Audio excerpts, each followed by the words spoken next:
ये कहानी है राजस्थान के एक बहुत पुराने गांव कंकनपुरा की।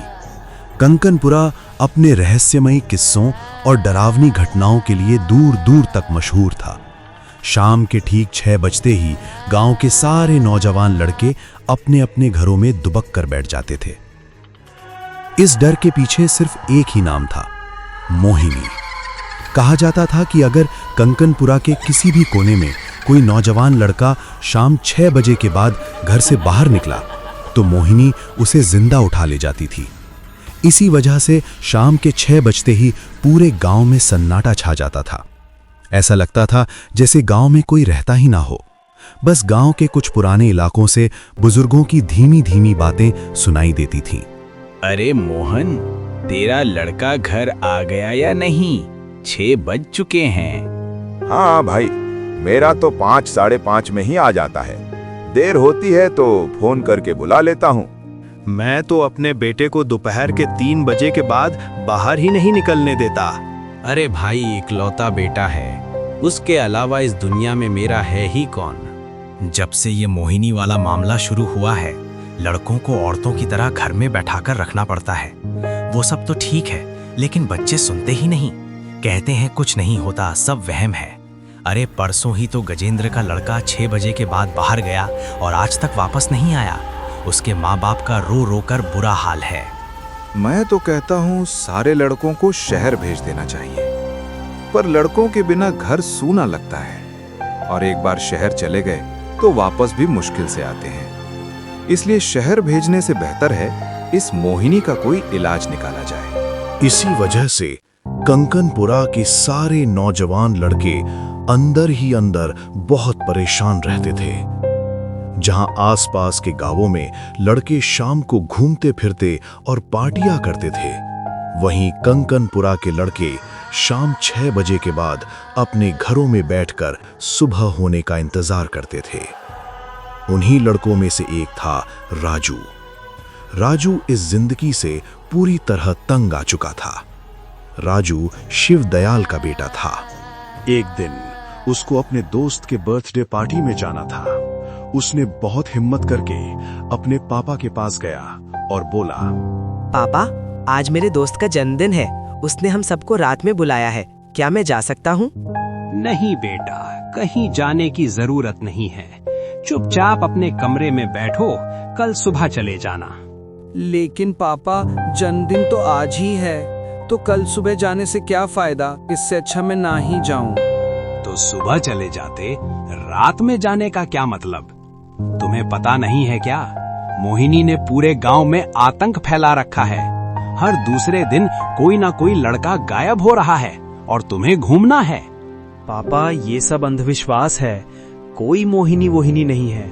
जो लड़के गायब हो रहे हैं वो शहर भाग रहे हैं। जुबान मत लड़ाओ, चुपचाप अपने कमरे में जाओ, वरना अच्छा नहीं होगा। ये सुनते ही राजू डर जाता है और चुपचाप अपने कमरे में चला जाता है। सुबह होते ही राजू कॉलेज के लिए निकलता है। कॉलेज में उसकी मुलाकात अपने दोस्त विकास से होती है, जो दूसरे गांव से पढ़ने आता था। अरे यार राजू, तू कल मोहित के जन्मदिन में नहीं आया? हम सब दोस्त तेरा इंतजार कर रहे थे। क्या बताऊं यार, हमारे गांव में बस एक ही डर है, मोहिनी। उसी डर की वजह से मेरे पापा आने ही नहीं दिए। अरे छोड़ ये सब, तुझे याद है ना आज क्या है? अरे हाँ, मुझे बहुत अच्छी तरह पता है आज तेरा जन्मदिन है। आज रात पार्टी है मेरे घर, तुझे आना ही पड़ेगा। यार तू भी वही बात कर रहा है। पापा मुझे जाने नहीं देंगे। यार टेंशन तुम मत लो, मेरे पास एक आइडिया है, सुन ध्यान से। फिर विकास राजू के कान में आइडिया बताता है। ये सुनते ही राजू पूरा तरह डर जाता है। यार इसमें बहुत रिस्क है। अगर पकड़ा गया तो पापा जान से मार देंगे। एक बार ट्राई कर, अगर पकड़ा गया तो दोबारा मत निकलना। दोनों कॉलेज से बाहर निकलते हैं। विकास राजू के पिता को फोन करता है। हेलो अंकल, मैं राजू का दोस्त बोल रहा हूँ। राजू आपसे नाराज होकर शहर भाग गया है। ये सुनते ही शिवदयाल के पैरों तले जमीन खिसक जाती है और फिर एकदम डरते शिवदयाल ने बोला, क्या? वो शहर भाग गया? बेटा तुम कहाँ से बोल रहे हो? आप जल्दी स्टेशन जाइए अंकल, वरना पता नहीं राजू कहाँ चला जाए। ये कहकर विकास ने फोन काट दिया। फिर बोला, हो गया तेरा काम। अब तेरे पापा शहर के लिए निकल जाएंगे, रात को आराम से पार्टी में आ जाना। राजू का डर और बढ़ जाता है। रात हो जाती है, पूरा कोंकणपुरा कब्रिस्तान जैसी खामोशी में डूब जाता है। फिर शाम होते ही विकास ने राजू को फोन करता है। पार्टी शुरू हो गई है, तू निकल चुका है या नहीं? यार मुझे बहुत डर लग रहा है। डर मत, जल्दी निकल, हम लोग सब तेरा ही इंतजार कर रहे हैं। तू नहीं आएगा तो पार्टी में मजा नहीं आएगा। फोन कट जाता है। कुछ देर बाद राजू चुपके से अपने घर से बाहर निकलता है और विकास के घर की तरफ चल पड़ता है। जैसे ही वो गांव के बीच पहुंचता है, उसे महसूस होता है कि आज गांव कुछ ज्यादा ही सुनसान है। मन ही मन सोच रहा था, यार आज तो गांव बिल्कुल मरा हुआ लग रहा है। तभी उसके पीछे से पायल की छन छन सुनाई देती है। अचानक चारों तरफ घना कोहरा छा जाता है। ये अचानक क्या हो गया? अभी तो यहाँ कुछ नहीं था।